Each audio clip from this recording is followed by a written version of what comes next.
Hello, my name is Michael Morris, and today my speech is on the actor Micheal B Jordan. Micheal B Jordan's been in the game acting industry, as we all know it, for a while. And if you do know him, you know that he played inside a bunch of different movies, shows, etc. So one thing that he did to help people was be an influence in the industry, influence them to become better actors, better people in general. And also, another thing he did was to advocate for Black lives, to be able to help them, and be able to stop racism in Hollywood. We know that it's a pretty big industry, and we're bound to, see some racism or hear about it in some time. But yeah, and another thing that he also did to help people was to donate to charity.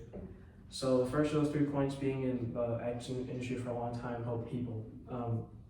We all know that Micheal B Jordan, he's acted in a lot of shows, movies, and being able to help people, influence them, become better actors, people, just by being in those movies or shows.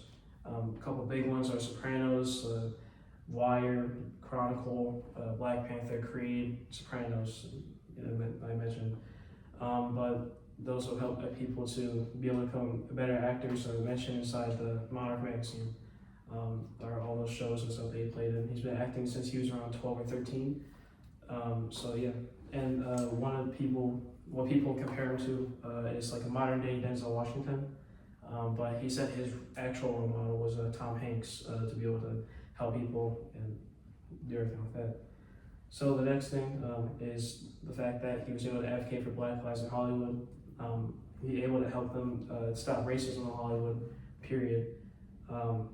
And he was doing that by partnering with the president of Color of Change, and being able to help stop racism in Hollywood, and to be able to stop, Black people being treated unfairly in Hollywood. But not only Black people, people of color, just anybody that's not white, pretty much.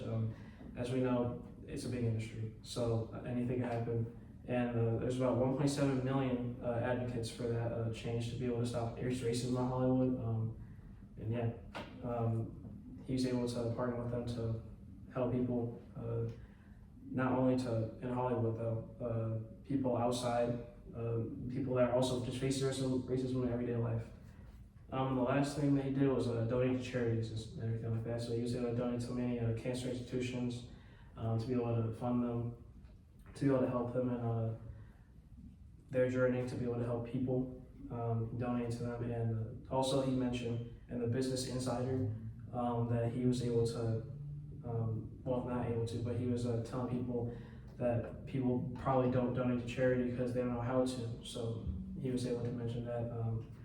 It was a pretty nice thing he mentioned, to be able to help people that are struggling with charity and everything like that, raising money to be able to help people. But some people aren't donating. He said the main reason is probably just because they don't know how to. A few cancer institutions that he donated to, one of them is a Spanish cancer institution that helps people to get treated with cancer or try and find a cure for it, to be able to, keep them safe and healthy. And that's a really good cause that he donated to. And that's my speech on Micheal B Jordan. In conclusion, he's done a lot in Hollywood. He's been able to help stop racism, to be able to influence other people, to become better actors, and to also be able to be a better person in general. And he also is able to advocate for Black lives, like I mentioned earlier. But yeah, that's my speech on Micheal B Jordan. Thank you for listening. Spectacular.